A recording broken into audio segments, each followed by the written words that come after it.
vai ser estranho para muitos, pois nós já passamos pelo capítulo 8 de Atos dos Apóstolos, e esse livro que conta o início, a trajetória da igreja. Deus abençoe a vida da mãe da nossa irmã Sara, que está conosco. Irmãos, e esse livro, no capítulo 1, o capítulo 1 vai falar da ascensão de Cristo. O capítulo 2 do livro de Atos vai contar o cumprimento da promessa e os primeiros convertidos, que foram quase 3.000 almas. O capítulo 3 deste livro de Atos, ele vai falar que a igreja agora, que foi revestida no capítulo 2, estava agora realizando sinais e maravilhas. No capítulo 4 deste livro vai relatar a perseguição sobre a igreja, como prisões e ameaças, dona Elisa, até de morte para os crentes. Esse livro de Atos, no capítulo 5, agora vai anunciar a infiltração no meio da igreja. Satanás, irmãos, mudou de estratégia, Renê. Antes ele tentou, ameaçando, perseguindo, não conseguiu para a igreja. Agora ele tentou, no capítulo 5, infiltrando dentro da igreja, para adoecer a igreja, para parar a igreja. E no capítulo 6 vai mostrar outra coisa. O livro de Atos vai mostrar o crescimento da igreja, e com o crescimento surgiu os problemas, irmão Alain. Isso nos mostra que a igreja vai crescendo também, André, os problemas. Igreja vai aumentando o número, vai surgindo também mais problemas. O capítulo 6 vai falar sobre isso. Só que os apóstolos tomaram uma decisão no capítulo 6 que nos ensina. Talvez alguém que está me escutando aqui, que está passando um período, dias de muitos problemas. Sabe o que os apóstolos fizeram? Quando surgiram, Cleito, muitos problemas, eles falaram assim: olha, nós vamos meditar na palavra e dedicar a oração. Quando eles fizeram isso, veio a solução para o grande problema que ele estava tendo. Eu aprendi, Cosme, que este texto diz que quando nós priorizamos a Deus, Deus traz soluções para os nossos problemas. Os problemas surgem, irmãos, e parece que com ele vem as dificuldades, vem roubar o nosso tempo, vem tirar a nossa concentração, o nosso ânimo para buscar a Deus. Quantas pessoas, quando começam a ter vários problemas, deixam de orar, deixam de meditar, deixam de congregar e de buscar a Deus. E nós indagamos: o que está acontecendo, pastor? Eu estou passando por muitos problemas. Aí as coisas não se resolvem.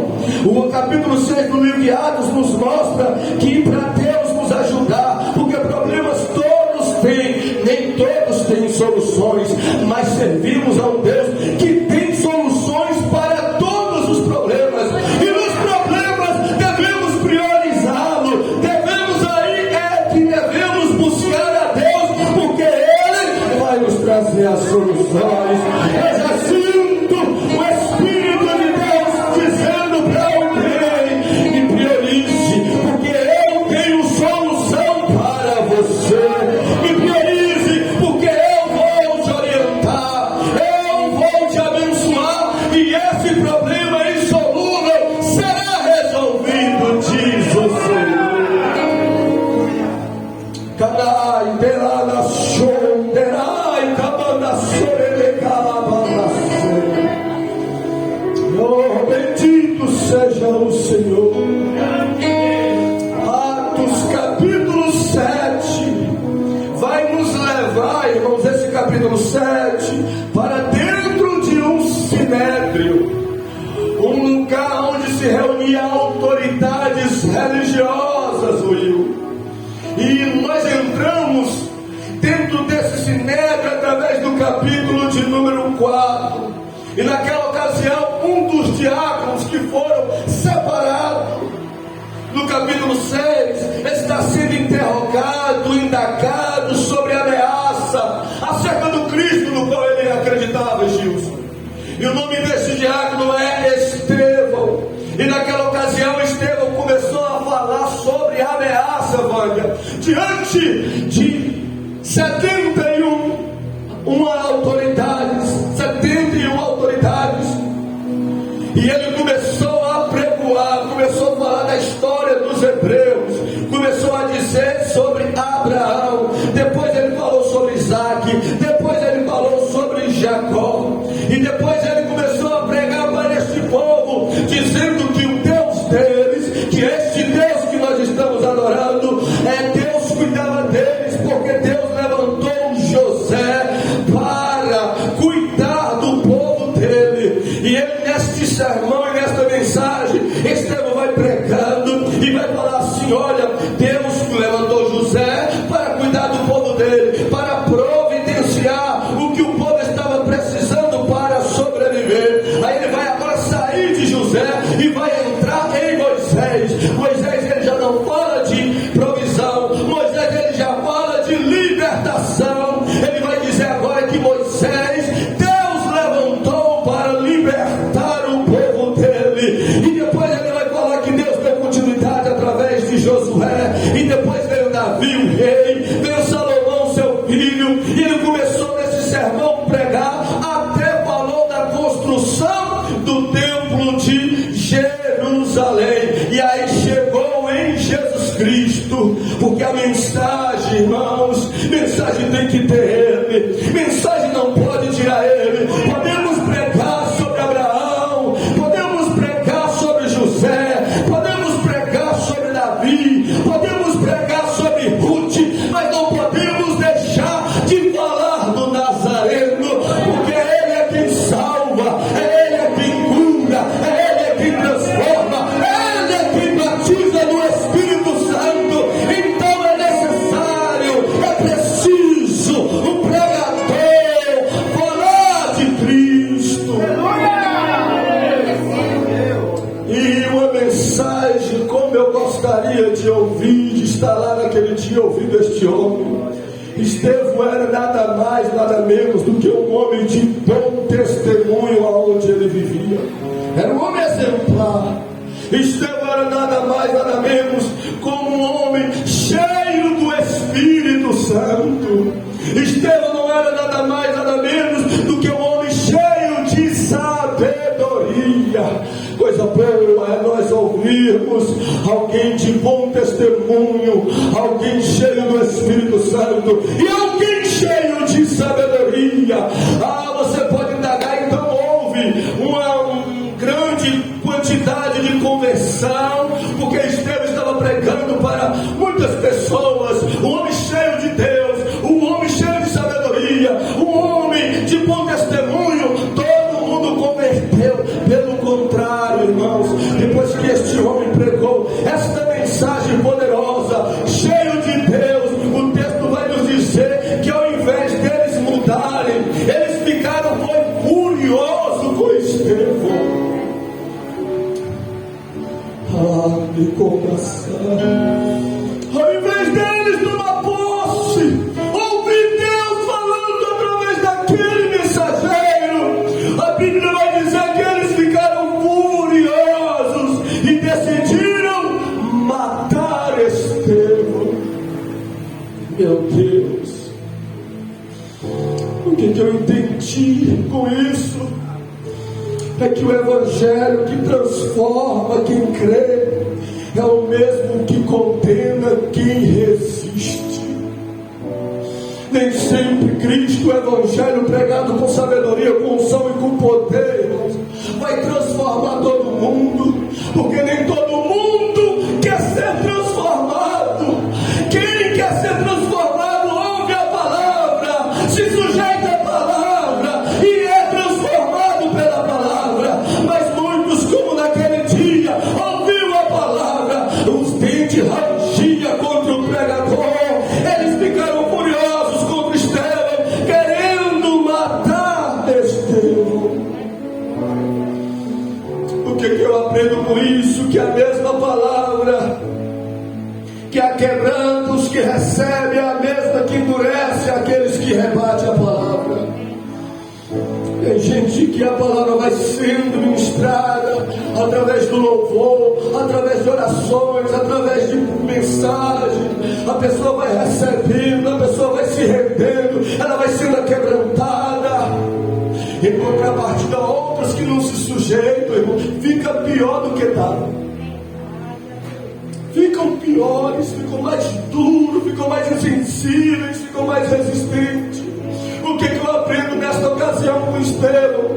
Que a mesma mensagem que abençoa as vidas daqueles que tomam posse da mesma, é a mesma mensagem que julga os que desprezam ela. Então, irmãos, tome posse da palavra de Deus. Se deixe ser moldado, transformado pela palavra de Deus. Receba a palavra de Deus, abre o teu coração, seja quebrantado, seja transformado, seja abençoado pela palavra de Deus. Tenha resistência com palavras do inimigo, tenha resistência com aquilo que não provém de Deus, mas abre este coração, seja aberto e aberta para receber a palavra de Deus na sua vida. Nós vamos ver que é morto o primeiro mártir da igreja, um homem de Deus, jovem, sábio, e o texto vai dizer que Estevão morreu. Estevão morreu. O que aconteceu? Na terra perdeu-se um homem de Deus. A igreja diminuiu com a perca de um pregador desse. Só que o céu ganhou com a presença de Estevão. Se a igreja diminuiu, o paraíso povoou, porque Estevão foi para lá, foi para o lado, aleluia, do ladrão da cruz, o ex-ladrão da cruz, que recebeu, que creu em Cristo, ainda lá crucificado. Estevão foi para lá, encontrar-se com um dos apóstolos, ou seja, Tiago e outros que morreram.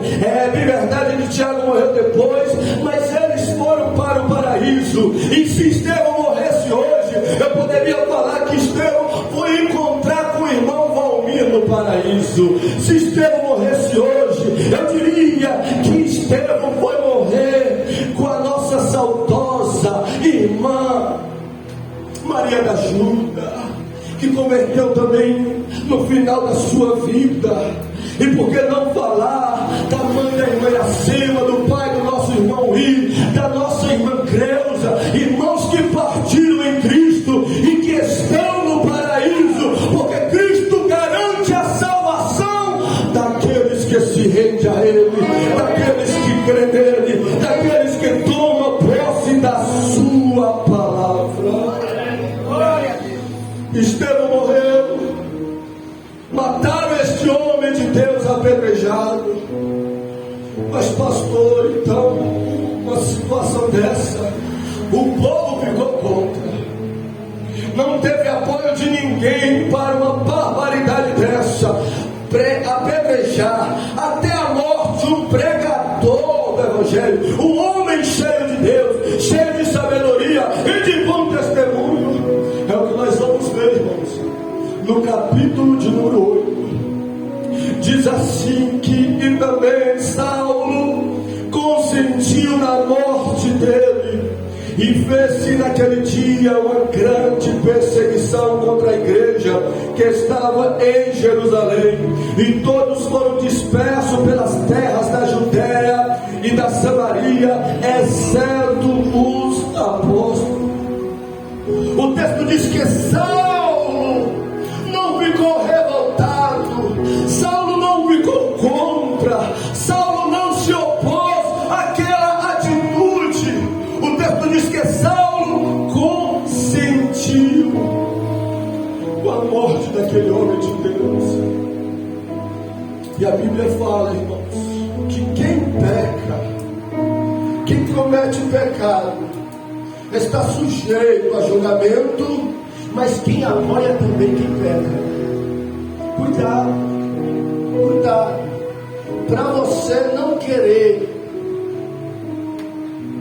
arranhar a sua amizade, para você não querer deixar de machucar quem você gosta, consentindo com o pecado dele. Cuidado com pessoas que apoiam tudo que você faz, ainda que seja errado, e não tem coragem de falar está errado, minha amiga. Eu amo você, por isso eu estou falando a verdade. Isso é pecado, isso é errado, não pode fazer isso. Abre o olho que isso não é amigo seu e nem amiga sua não, porque a Bíblia diz que quem apoia quem está errado também está errado. O texto diz no versículo número 1 que ao invés deles dar trégua, matar o homem de Deus, ao invés de parar e falar, olha, matamos este homem, então vamos dar trégua, vamos parar. O versículo 1 diz que houve uma grande perseguição. Ao invés de parar, eles intensificaram a perseguição sobre a igreja. E por que isso, pastor? Porque o inimigo, João, ele é oportunista. Satanás, ele é oportunista. Ele esperou aquele momento, e quando ele viu que matou Estevão, ele não deu trégua. Ele falou, vamos para cima deles, vamos acabar com eles, vamos destruir com eles. Cuidado, Satanás não é misericordioso e nem bondoso. É nos momentos difíceis, é nos momentos solitários, é quando ele vê qualquer fraqueza, qualquer dificuldade, é que ele vai intensificar as investidas contra a sua vida. Você lembra de Jó? Deus falou assim, olha, tá bom, eu vou permitir que você toque em Jó. Ele tocou em Jó, de Adeus, tocou nos filhos de Jó, ele tocou na finança de Jó, ele investiu em tudo contra a vida de Jó. Vocês lembram do deserto? Eles tentou em Mateus 4 contra a vida de Jesus, tentou em uma área, Jesus não cedeu, ele intensificou, tentou em outra área, Jesus não cedeu, ele tentou em outra área ainda, mas Jesus não cedeu. Vocês lembram de Eva? Adão, quando deixou Eva sozinha,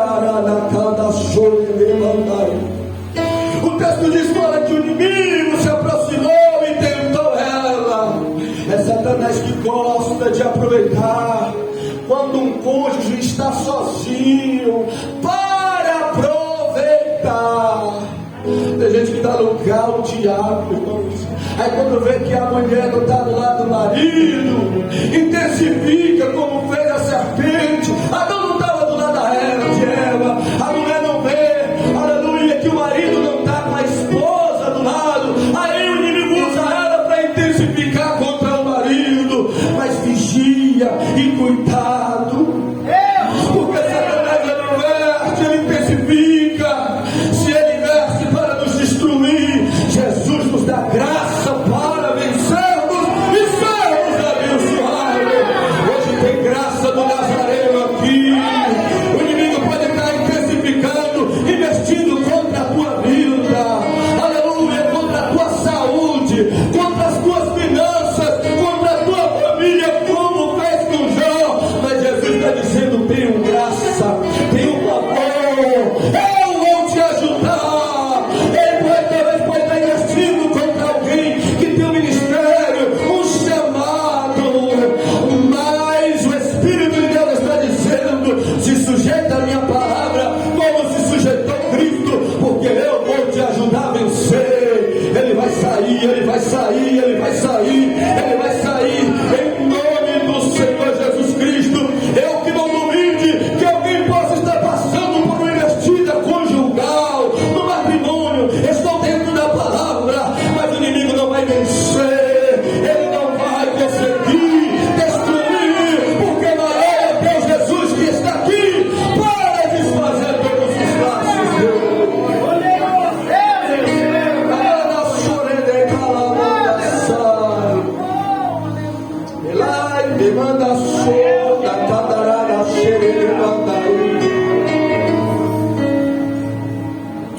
diz no versículo 2 que uns varões piedosos foram enterrar Estevão e fizeram sobre ele um grande pranto. Isso nos ensina algo, irmãos. Às vezes as pessoas perdem entes queridos, mas foi salvo, morreu na presença.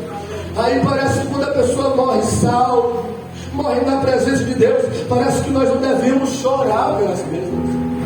Parece que se nós chorarmos, as pessoas vão achar que nós somos fracas, que nós não estamos acreditando que a pessoa foi salva. Não, isso não é bíblico, irmãos. O versículo 2 diz que Estevão era salvo. Estevão estava com o passaporte garantido para o paraíso, para o céu. Mas nem por isso o texto diz que os varões foram enterrar Estevão e fizeram grande pranto sobre a vida dele. É normal. Crente tem fé, nós sabemos que quem morre em Cristo vai para o céu, mas crente também tem sentimento, e quem tem sentimento lamenta quem perde, quem tem sentimento chora, quem tem sentimento sente saudade de quem perdeu. Isso não é fraqueza espiritual. O versículo de número 3 vai dizer que Saulo assolava a igreja, entrando pelas casas. É uma mensagem positiva, irmãos. E arrastando homens e mulheres, os encerravam na prisão. Olha essa expressão, como no princípio falamos. Ele começou, matou, não deu tempo, treva a igreja, intensificou ainda mais a investida. O texto diz que Saulo assolava, repita comigo, assolava. Meu Deus, se fosse pregador de fora, vocês repetiam, né? Não ficar com ciúme, vamos lá.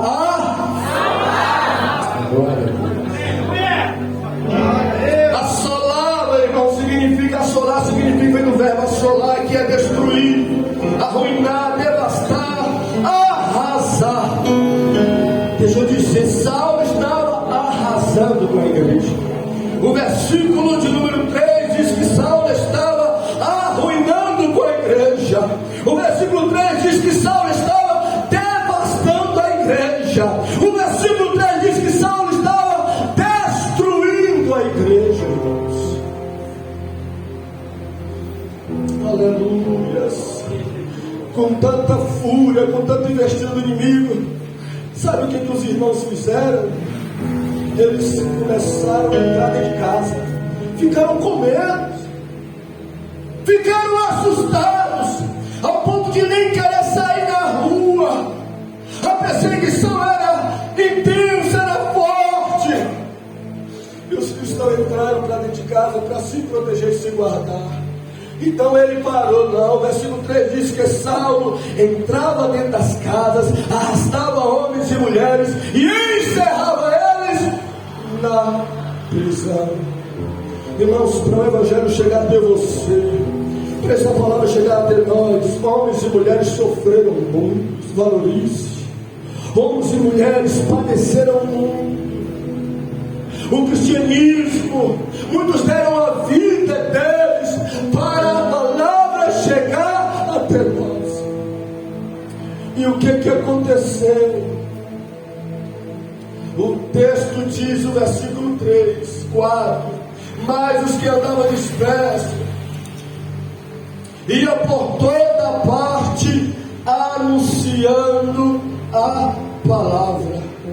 Esse versículo 4 nos mostra algo interessante, irmãos. Eu vejo o controle de Deus sobre a situação.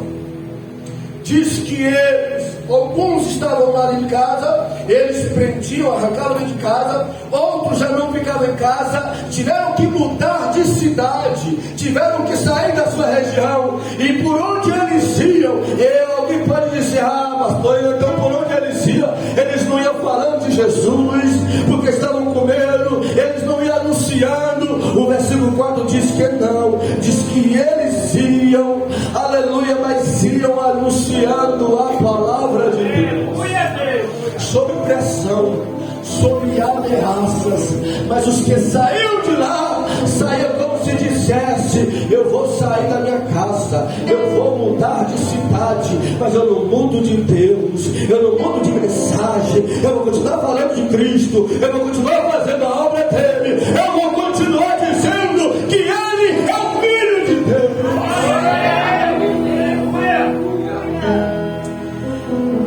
E o texto diz que nós entendemos que Deus estava no controle. Por que, irmãos, se eu estou afirmando isso?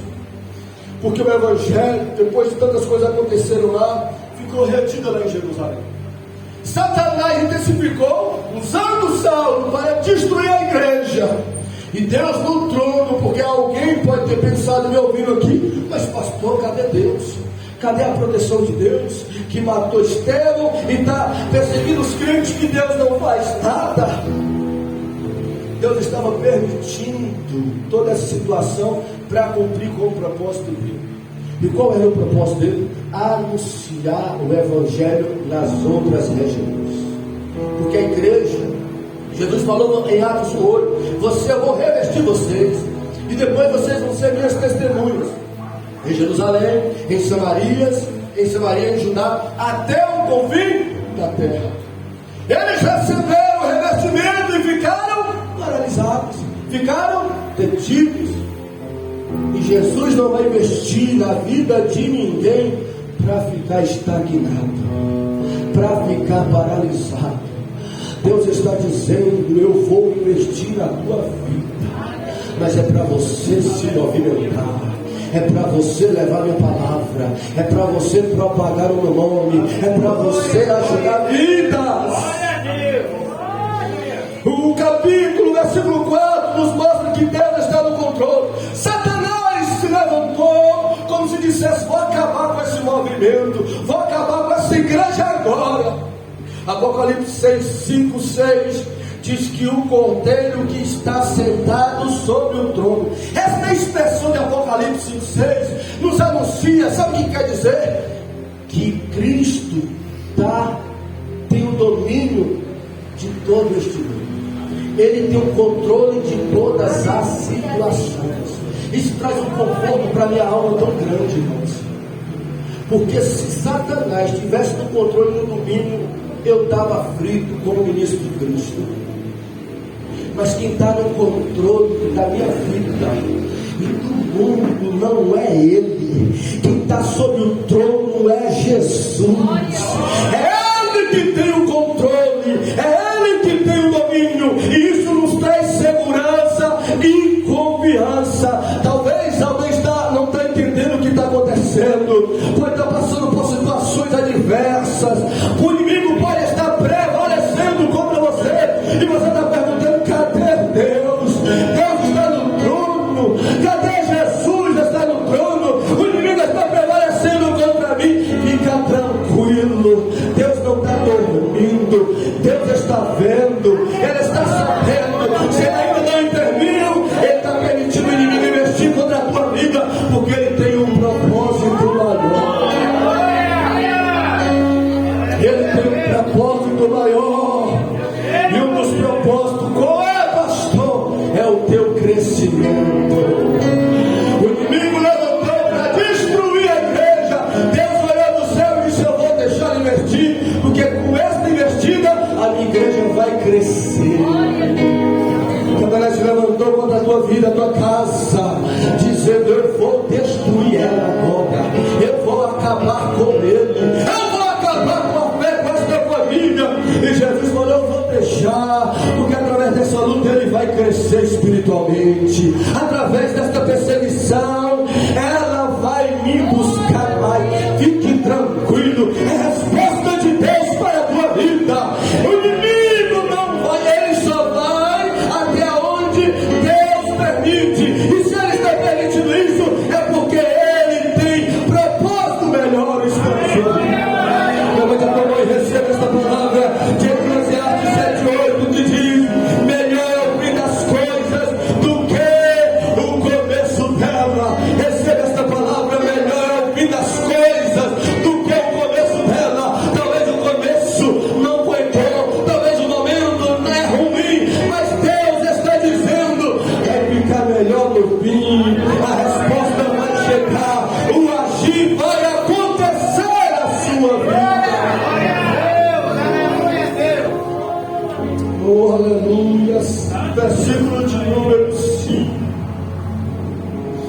diz que descendo Filipe à cidade de Samaria, ele pregava a Cristo. Entendo, o texto fala, versículo 4, que muitos saíram e anunciavam, pregando a palavra. Agora o versículo 5 vai trazer uma ênfase para alguém. Filipe era um dos diáconos que foi separado junto com Estevão no capítulo de número 6. E como eu falei no princípio, o texto diz que Filipe desceu à cidade de Samaria e lhe pregava a Cristo. Esta palavra, este nome, Filipe, tem um significado. Filipe significa amigo dos cavalos, ou aquele que ama guerra. Filipe significa amigo de cavalos, ou aquele que ama guerra. Eu achei interessante, porque Satanás estava usando quem? Saulo, para assolar, para destruir a igreja. Satanás levantou quem? Levantou Saulo para perseguir, para entristecer, para acabar com a igreja. É como se Deus olhasse dos céus e falasse: tu levanta um para castigar meu povo. Tu levantou um para perseguir o meu povo. Tu levantou um para destruir o meu povo. Tu levantou um para maltratar o meu povo. Parece que eu vejo entre linhas, como se Deus dissesse: eu vou levantar um também, e um que ama a guerra. Eu vou levantar um, não é um fraco não é um que foge de batalha não é um que quando as coisas estreitas desiste não, é um que, pela característica do nome, é alguém que não foge da batalha, é alguém que por amor a Deus e a Cristo está investindo. Eu vou enfrentar Satanás, eu não vou retroceder, a minha vida está entregue a Cristo e eu vivo para Ele. Eu amo a obra de Deus e eu vou batalhar contra você.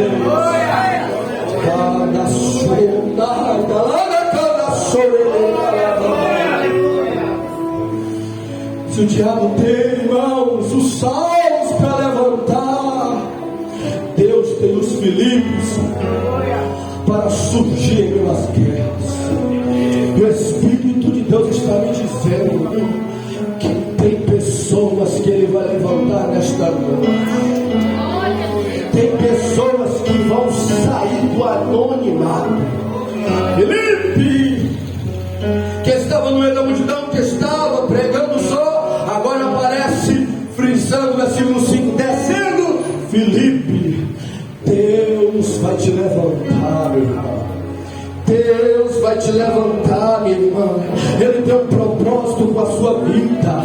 Muitos estão vendo que os tempos são difíceis, que Satanás está investindo, e lutando contra a igreja. Irmão, Satanás não luta contra o açougue. O inimigo não investe contra uma loja de material de construção. O inimigo não investe contra o supermercado, contra o salão de beleza. Satanás se levanta contra a igreja do Senhor, porque açougue, supermercado, salão de beleza, loja de material de construção não tem autoridade nem poder para vencê-lo, mas a igreja tem autoridade para povoar os céus, para expulsar demônios e para curar os enfermos em nome do Senhor Jesus. Então fique atento. É contra a igreja que o inimigo vai se levantar. É contra a igreja que Satanás vai levantar Saulos para paralisar, para destruir, para acabar com a igreja.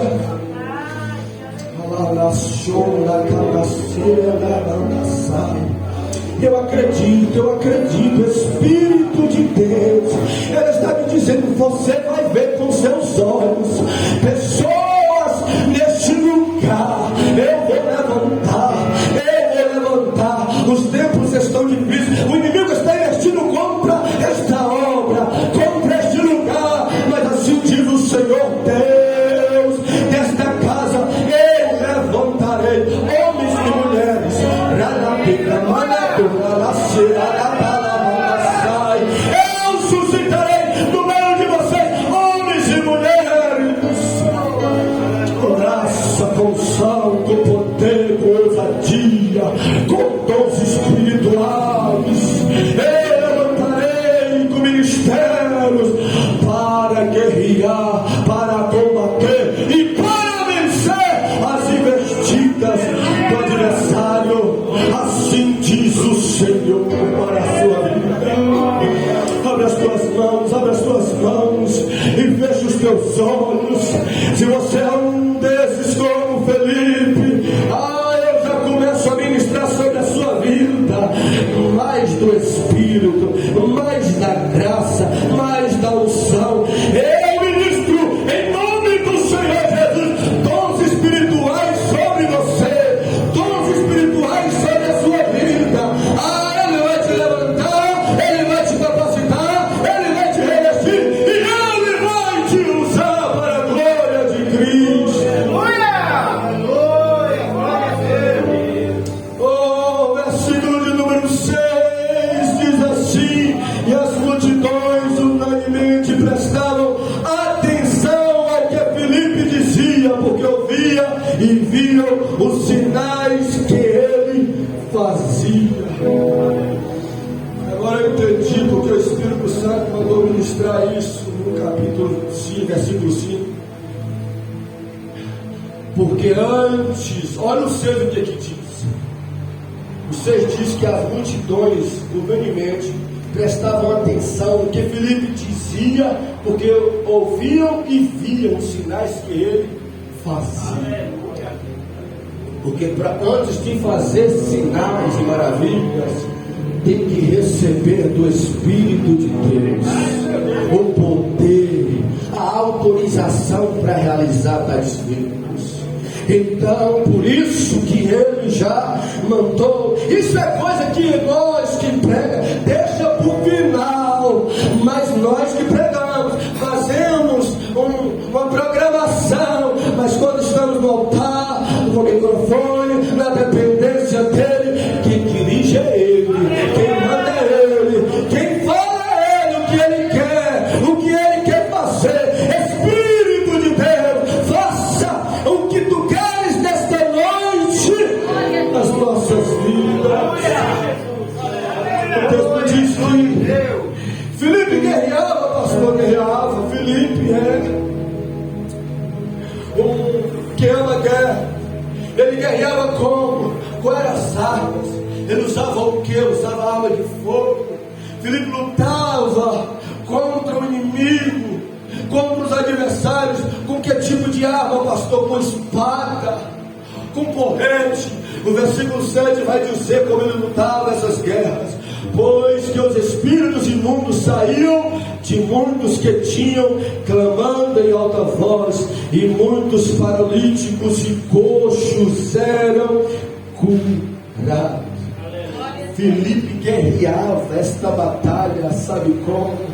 Pregando a palavra de Deus. A espada que ele usava é a espada do Espírito Santo. Filipe entrou nesta batalha lutando, libertando os oprimidos do diabo. Filipe entrou nesta batalha contra Satanás, curando os enfermos, trazendo grande prejuízo, grande dano, grande estrago, grande tristeza agora para o inferno. Você vai ser alguém que Deus vai levantar, não é para trazer danos à igreja, não é para trazer tristeza para o povo de Deus, não é para trazer prejuízo no reino de Deus, é para trazer prejuízo no reino do inimigo. Através de você, como é, pastor, que eu vou trazer prejuízo para o reino de Satanás? É o Espírito de Deus te usando e vidas se convertendo. É o Espírito de Deus usando e vidas sendo libertas por demônios. É o Espírito de Deus te usando e você curando pessoas em nome do Senhor Jesus.